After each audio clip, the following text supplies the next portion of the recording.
من نقل قول میکنم، شاید دوست نداشته باشه کیمیایی، ولی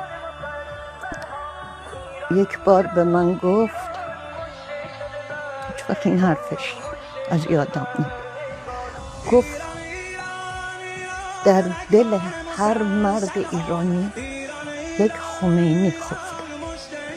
یک خمینی در دل اکثر مردای ایرانی هست که همینطورم بود و هست. ایران شده پاینده از خون شهید